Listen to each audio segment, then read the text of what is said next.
शहर में दिल्ली के लोकप्रिय मुख्यमंत्री माननीय श्री अरविंद केजरीवाल जी और पंजाब के लोकप्रिय मुख्यमंत्री माननीय भगवंत मान जी और उनके साथ राज्यसभा में आम आदमी पार्टी के नेता माननीय संजय सिंह जी, साथ में आए हुए उनके पार्टी के राज्यसभा सांसद और युवा नेता माननीय राघव चड्ढा जी और दिल्ली की मंत्री महोदया माननीय आतिशी जी आज यहाँ मुंबई में राष्ट्रवादी कांग्रेस पार्टी के राष्ट्रीय अध्यक्ष और हमारे नेता आदरणीय शरद पवार जी को और उनके साथ हम सभी उनके सहयोगियों को आज केजरीवाल जी के और मान साहब के नेतृत्व में यहाँ मुलाकात हुई और देश की विभिन्न राजनीतिक गतिविधियों के बारे में चर्चा शीर्ष नेतृत्व ने की और खास करके वर्तमान राजनीतिक परिस्थिति के साथ साथ जो पिछले कुछ दिनों में सुप्रीम कोर्ट के माध्यम से उच्च न्यायालय सर्वोच्च न्यायालय के माध्यम से जो 5 बेंच की खंडपीठ जो 5 मेंबर कॉन्स्टिट्यूशन बेंच जो पिछले 8 वर्षों से दिल्ली सरकार की याचिका पर गंभीर तरह से सुनवाई के बाद अपने जजमेंट को पिछले दिनों में उन्होंने जो आप हमारे सबके सामने प्रस्तुत किया उसमें 5-0 के जजमेंट के साथ उन्होंने दिल्ली सरकार की जो याचिका है उसको मंजूर किया और जो दिल्ली सरकार अपने अधिकार के लिए लड़ रही थी, खास करके जो एडमिनिस्ट्रेशन के जो पूरे मुद्दे होते हैं जिसमें दिल्ली सरकार को स्वायत्ता होनी चाहिए, अधिकार होना चाहिए, क्योंकि दिल्ली एक नेशनल कैपिटल रीजन है मगर वहाँ की विधानसभा है और वहाँ के सरकार मुख्यमंत्री महोदय के चुने हुए मुख्यमंत्री महोदय के अधीन काम करती है, तो उनको सारे अधिकार जो मिलने चाहिए एक राज्य सरकार के, खास करके एडमिनिस्ट्रेशन ट्रांसफर पोस्टिंग के बारे में वो सुप्रीम कोर्ट ने मंजूर किया। लेकिन उसके पश्चात केंद्र सरकार ने ऑर्डिनेंस लाकर उस सुप्रीम कोर्ट के रूलिंग को एक नए कानून का स्वरूप देने का काम किया और वो ऑर्डिनेंस स्वाभाविक है कि ऑर्डिनेंस तब तक ही लागू रहता है जब तक वो कॉन्स्टिट्यूशनली पार्लियामेंट में संसद में उसको पारित नहीं किया जाता है।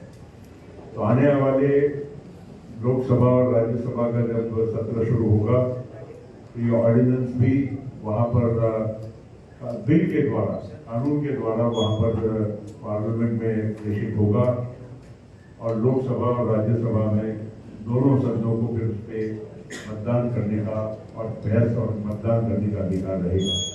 तो इस बारे में भी माननीय मुख्यमंत्री अरविंद केजरीवाल जी ने और साथ साथ मान साहब ने भी पवार साहब से खास करके आगे आने वाले इस विधेयक के बारे में चर्चा की और उन्होंने कहा कि सभी विपक्षी दलों ने इसमें एकजुटता और एकता दिखाकर इस बिल का मुकाबला करना चाहिए।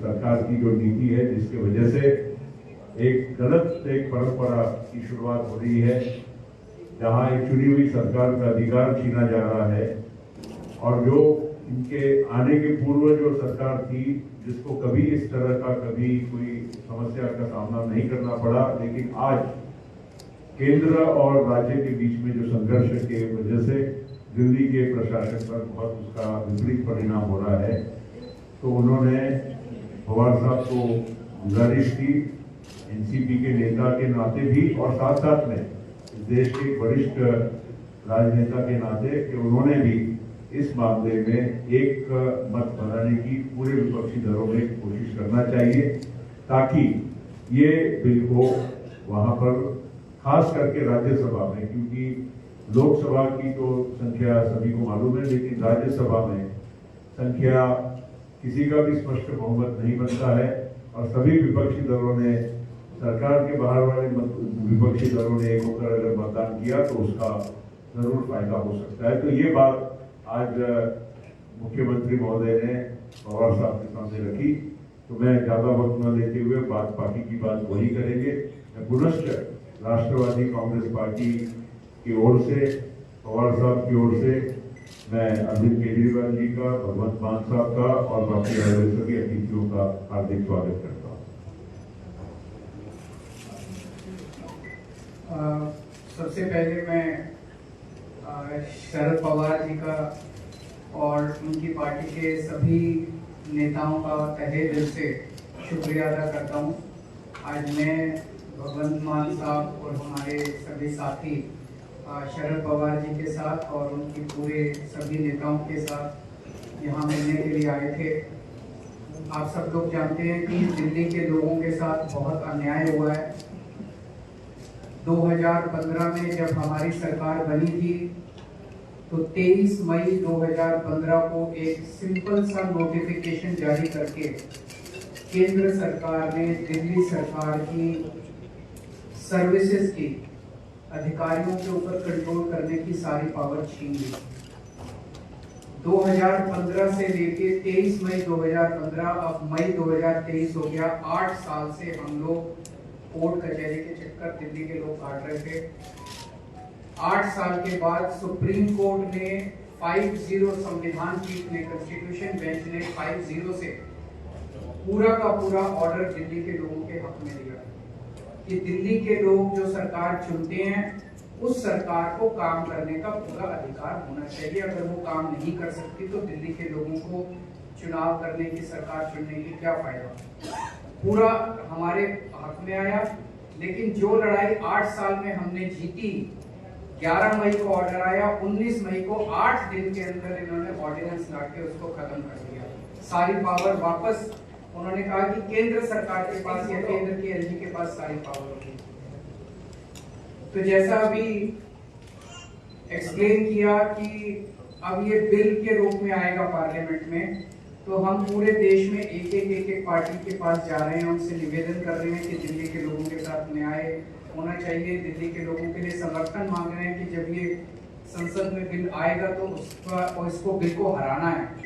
तो मैं एनसीपी का, पूरी पार्टी का, शरद पवार साहब का खास तौर से तहे दिल से शुक्रिया अदा करता हूं कि उन्होंने पूरा समर्थन देने की हमें आश्वासन दिया है कि जब ये बिल राज्यसभा में आएगा तो राज्यसभा में इस बिल को पास नहीं होने देंगे। जैसा भी प्रफुल्ल पटेल साहब ने बताया कि राज्यसभा के अंदर किसी भी पार्टी का स्पष्ट बहुमत नहीं है, तो अगर नॉन बीजेपी सारी पार्टियां इकट्ठी होती हैं तो ये बिल गिर सकता है। पहली चीज ये कि ये दिल्ली की लड़ाई नहीं है, दिल्ली के लोगों के साथ जो हो रहा है ये पूरे फेडरल स्ट्रक्चर की लड़ाई है। जिस तरह से पूरे देश के अंदर किसी भी राज्य में अगर वहां के लोग नॉन बीजेपी पार्टी को वोट देके उसकी सरकार बनाते हैं तो भारतीय जनता पार्टी की केंद्र सरकार उनके साथ 3 बर्ताव करती है। पहला, या तो उनके विधायकों को खरीद के उनकी सरकार गिरा देती है और बीजेपी की सरकार बना देती है। दूसरा, या फिर ईडी और सीबीआई को भेज के उनके विधायकों को डरा के, धमका के, पार्टी को तोड़ के, सरकार को तोड़ के उनकी सरकार गिरा देती है और अपनी बीजेपी की सरकार बना लेती है। और तीसरा, अगर ना बिके ना टूटे तो फिर अध्यादेश लाके, ऑर्डिनेंस लाके गवर्नर के जरिए उनको काम नहीं करने दिया जाता। ये देश के लिए बहुत खतरनाक स्थिति है और मैं समझता हूँ महाराष्ट्र के अंदर आप सब लोग इसके भुक्तभोगी हैं। हमने कुछ महीने पहले देखा कि यहाँ पे किस तरह से जनता के द्वारा चुनी गई सरकार को किस तरह से ईडी के द्वारा, सीबीआई के द्वारा, पैसों के द्वारा तोड़ के, एमएलए को तोड़ के और पूरी सरकार को गिरा दिया गया। ये देश के लिए अच्छी परिस्थिति नहीं है। कि अगर केंद्र सरकार, अगर उन्होंने मैसेज दिया है कि अगर कोई बीजेपी को वोट नहीं देगा, बीजेपी की सरकार नहीं बनाएगा, तो हम सरकार चलने नहीं देंगे या सरकार तोड़ देंगे। ये देश के लिए बहुत खतरनाक स्थिति है। तो हम पूरे देश के लोगों के पास जा रहे हैं, लोगों को जोड़ रहे हैं। लोग पूछ रहे हैं ये विपक्ष की एकता है क्या? ये पक्ष और विपक्ष की बात नहीं है, ये देश की बात है, देशभक्तों की बात है। देश, जितने इस देश के अंदर देश को चाहने वाले लोग हैं, जितने इस देश के अंदर देश को चाहने वाली पार्टियां हैं, उन सबको इकट्ठा कर रहे हैं हम लोग। तो जितने देश को चाहने, कोई देश को चाहने वाला व्यक्ति ये नहीं बोल सकता कि भाई इस तरह से चुनी हुई सरकारों को तोड़ के, खरीद के, अध्यादेश जारी करके काम ना करने दिया जाए। तो मैं फिर से तहे दिल से शुक्रिया अदा करना चाहता हूँ शरद पवार साहब का कि आपने हमें, और शरद पवार साहब देश के, आज मैं समझता हूँ कि he is one of the tallest leaders which the country has. So हम शरद पवार जी से हमने निवेदन किया कि आपका तो सहयोग मिलेगा ही, लेकिन आप सारी पार्टियों से बात करके उनको सबको भी इस बिल के खिलाफ इकट्ठा करेंगे। और मैं समझता हूं कि अगर ये राज्यसभा में बिल गिर जाता है, बीजेपी पास नहीं करवा पाती है, तो ये आप इसको 2024 का सेमीफाइनल मानिएगा। फिर मैसेज ये होगा कि 2024 में मोदी जी की सरकार नहीं आ रही है। बहुत बहुत धन्यवाद, बहुत बहुत शुक्रिया पटेल साहब, हमारी पार्टी के प्रेसिडेंट अरविंद केजरीवाल साहब और एनसीपी के नेता और देश के बड़े नेताओं में जिनका शुमार होता है माननीय शरद पवार जी, मेरी पार्टी के राज्यसभा के साथी, सभी मीडिया वाले साथी। मैंने कुछ ज़्यादा नहीं बोलना, बहुत सीनियर लोग बैठे हैं, इन्होंने बोल दिया है। मैं सिर्फ इतने कहूँगा कि लोकतंत्र को बचाने की लड़ाई है। कहने को तो हम biggest democracy of the world कहते हैं, लेकिन अगर अंदर एक झांक अंदर देखा जाए तो डेमोक्रेसी डे बाय डे ये हत्या कर रहे हैं डेमोक्रेसी की। चाहे वो मीडिया के जरिए करवा रहे हो, चाहे वो किसी को एमएलए को तोड़ के खरीद के करवा रहे हो, चाहे किसी को गिरफ्तार करके ईडी सीबीआई की तरफ से करवा रहे हैं। जो गवर्नर हैं देश में वो स्टार कैंपेनर बन चुके हैं बीजेपी के, और जो राजभवन है वो इनके हेड ऑफिस बन चुके हैं बीजेपी के। गवर्नरों से हर रोज हिसाब मांगा जाता है कि कितनी बार काम किया आपने चुने हुए मुख्यमंत्री को। अगर कोई गवर्नर कहता है जी मैं 3 दिन तक नहीं कर पाया, तो उसकी गवर्नरी भी खतरे हो जाती है कि आपको किस चीज के लिए करवाया था। तो ऐसा चल रहा है। दिल्ली में तो चलो एलजी को इन्होंने सरकार घोषित कर रखा है, तंग करना है। Punjab is a full state, हमें अपना बजट सेशन बुलाने के लिए सुप्रीम कोर्ट तक जाना पड़ा। गवर्नर जो है वो कह रहे मैं बजट सेशन नहीं होने दूंगा। सो देश में इलेक्टेड राज करेंगे का सिलेक्टेड राज, सवाल ये है। तो फिर 140 करोड़ जनता जो है वोटिंग के लिए लाइन में क्यों लगती है? क्यों करोड़ों अरबों रुपया खर्चा जाता है अगर सिर्फ 30-31 गवर्नर और एक प्रधानमंत्री ने देश चलाना है? तो ये बहुत ही खतरनाक है फेडरल स्ट्रक्चर के लिए। हर रोज किसी न किसी तरीके से राज्यों के अधिकार छीने जा रहे हैं, चाहे वो शिक्षा के माध्यम से हो, चाहे वो हमारे पानी, जो पंजाब है पानी सतलुज, हमारे पास ब्यास, पानियों के झगड़े हैं, चाहे वो पुलिसिंग, चाहे वो लॉ एंड ऑर्डर, हर बात में हस्तक्षेप करते हैं। इसलिए ये बहुत अच्छा एक, मैं तो कहूँगा कि भगवान ने मौका दिया है देश प्रेमियों को इकट्ठा होने का। और शरद पवार जी के लिए ये कोई मेरे ख्याल में बड़ी बात नहीं, क्योंकि इन्होंने देश पर इतने संकट देखे और उन संकट में से जब निकलना था तो ये उस कमेटी के या उस सलाहकार जो कमेटी बनती थी उसके मेंबर रहे हैं। बहुत बार देश पर इन्होंने संकट देखा और संकट को इन्होंने टाला भी और संकट से बाहर भी निकाला देश को। तो ये भी एक डेमोक्रेटिक संकट आ गया है देश पर।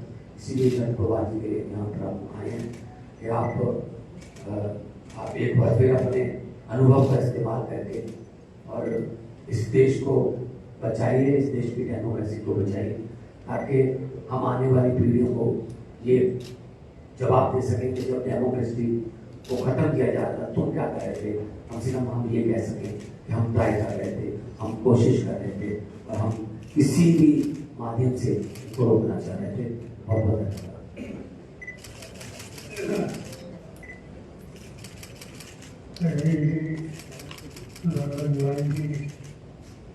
उनके साथ रहे थे हमारे साथी दोस्तों, आज की जो प्रेस कॉन्फ्रेंस थी ये बड़ी इम्पोर्टेंट प्रेस कॉन्फ्रेंस, क्योंकि प्रेस कॉन्फ्रेंस से पहले हम साथियों के साथ देश के सामने एक समस्या पैदा हुई तो दिल्ली के और पंजाब के मुख्यमंत्री गवर्नर ने अच्छी तरह से देखी। इशू दिल्ली का है ऐसे हम मानते हैं। हम मानते हैं कि ये पार्लियामेंट्री डेमोक्रेसी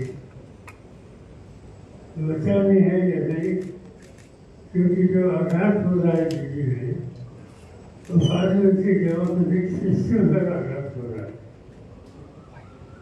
देश में प्रजातंत्र में चुनकर आई हुई सरकार वो राज करेगी, वो डिसीजन देगी या ऑफेंडेड लोगों के थ्रू इलेक्टेड गवर्नमेंट को नजरअंदाज करने की प्रयास हो तो उनको कामयाबी मिलेगी। ये समस्या आज सबके सामने है। तो हमें ये लगता है कि ये समय कौन से पार्टी का आप है कि आपकी नीति क्या है, इस पर बहस करने का समय नहीं।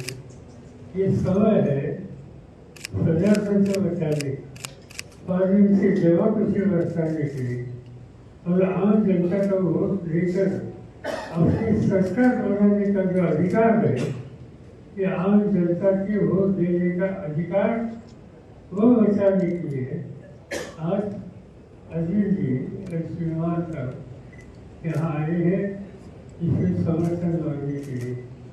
और मेरा कहना इतना है, मेरी पार्टी की तरफ से, साथियों की तरफ से और मुझे पूरा विश्वास है कि महाराष्ट्र की जनता में जो अजीत जी ने सुझाव दे दिया इसका समर्थन करेगी।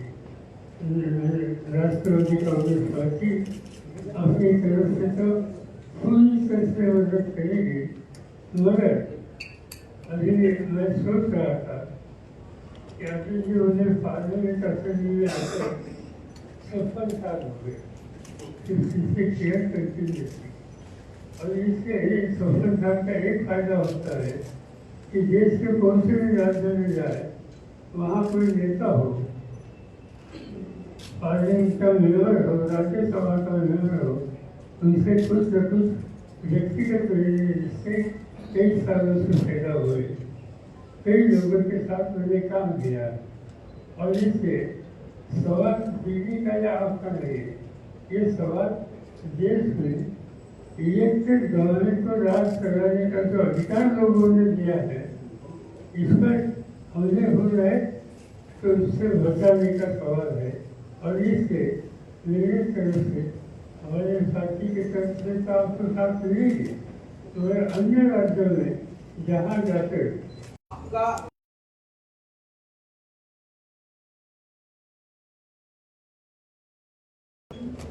इससे क्या बनाया या नहीं बनाया इसके कोई गया नहीं। और मेरी सोच ऐसी है कि नॉन रिलीजियसली जितने पॉलिटिकल पार्टीज है, इन पॉलिटिकल पार्टीज जो नॉन रिलीजियसली है उनके साथ बात करके उनको कन्विंस करने के लिए सुझाव देंगे और इनका सहयोग अर्जुन जी को मिलेगा। इस पर ध्यान देना हमारा फर्ज है, चाहे कांग्रेस हो चाहे बीजेपी जनता हो। अरविंद जी, एक बात यह है कि आप दिल्ली में कांग्रेस के खिलाफ लड़े हैं और कांग्रेस के प्रति आपका रुझान नहीं दिख रहा है कि जिस तरीके के आप महाराष्ट्र में आए, शिवसेना से मिले, एनसीपी से मिले, क्या कांग्रेस को आप मनाने या साथ में लेने का कोई विचार नहीं है? कांग्रेस अध्यक्ष खड़गे जी से और कांग्रेस के जो नेता है राहुल गांधी जी से इस मुद्दे पे और ओवरऑल देश के फेडरल स्ट्रक्चर पे जो अटैक हो रहा है उस पर चर्चा करने के लिए कल सुबह उनसे फॉर्मली टाइम मांगूंगा। एक सवाल यह है कि आप लोग लगातार कह रहे हैं कि बीजेपी लोकतंत्र की हत्या कर रही है, लेकिन जिस तरीके से सेंट्रल विस्टा पे अपोजिशन खिलाफ जा रहा है और अब बीजेपी के बड़े नेता और अलग अलग जगहों पे सारे मुख्यमंत्री कह रहे हैं कि लोकतंत्र के मंदिर में उसके इनॉग्रेशन में न जाना, यानी अपोजिशन संविधान को नहीं मानता है। इसमें बात ऐसी है, जाना नहीं रहना। इस देश में पार्लियामेंट की बिल्डिंग है, हम लोग उसी बिल्डिंग में पार्लियामेंट में जाते हैं। दुनिया के लोग जो दिल्ली विजिट करते हैं तो जैसे राष्ट्रपति भवन देखते हैं, ऐसे फुलानी पार्लियामेंट की बिल्डिंग में देखते हैं और वहाँ किसी ने कुछ अपोज नहीं किया। और ठीक है, आपसे न्याय माना है कि बनाने की बात तो हम लोगों को किसी को मालूम नहीं है कि इसकी आवश्यकता क्या थी, इस पर भी बहस हो सकता है। तो ये ईश्वर आज हम यहाँ निकलना नहीं चाहते। पार्लियामेंट से जब मौका मिलेगा तो वहाँ जरूर बात करेंगे। सर, एक सवाल ये है कि जहाँ आप लोग साथ आ रहे हैं, वहीं कांग्रेस के जो नेता है मणिकम टैगोर जी, वो ट्वीट करते और कहते हैं कि 24% जो है CAGS के सर्वे में सामने आता है कि प्रधानमंत्री के तौर पर राहुल गांधी जी को प्रोजेक्ट किया जाना चाहिए। कांग्रेस से भी समर्थन मांगते हैं। ऐसे में उनका प्रोजेक्ट करना, उसको आप किस तरह देखते हैं? दोनों से जवाब दें। अभी तक किसी को प्रोजेक्ट करना है या नहीं करना, इस पर बात नहीं होगी। हम इतना ही सोचते हैं कि भाई इस प्रोसेस ऑफ डायलॉग ये शुरू करना चाहिए। नॉन बीजेपी पार्टी मिलकर इस देश के सामने एक स्टेबल और प्रोग्रेसिव गवर्नमेंट देने के लिए आज हो सकता है। इसमें कुछ प्रोजेक्ट कर सकते हैं तो करने की आवश्यकता है, मगर इस पर न हमने अजीम जी से बात की न कांग्रेस से बात की। जब समय आएगा तो जरूर बात करेंगे कि अगर हम सब के मन में नेशनल इंटरेस्ट ये सबसे ज्यादा प्रायोरिटी